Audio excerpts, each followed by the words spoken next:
Енді кімдер шахидтер деп сұраған кездер болған.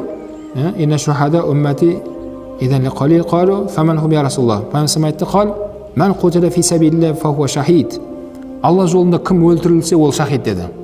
Алла жолында деген сөз бітті. Намазға келдіңіз бе, Алла жолында ол. Жұмысыңызға кетіп барасыз ба, Алла жолы ол.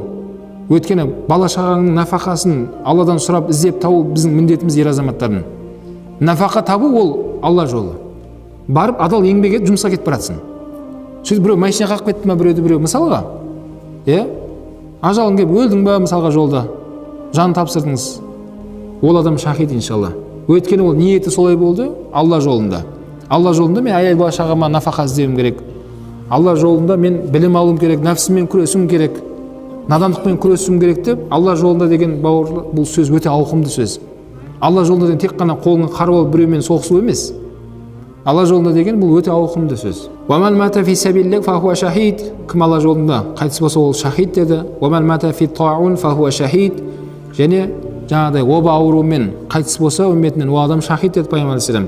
Уаман мата фил батн фахуа шахид. Кімнің іші ауырып, іші ауруымен қайтыс болып кетсе деді, ол адам шахид деді. Міне осындай бірнеше нелері бар екен, түрлері бар екен, осы үмметке берілген.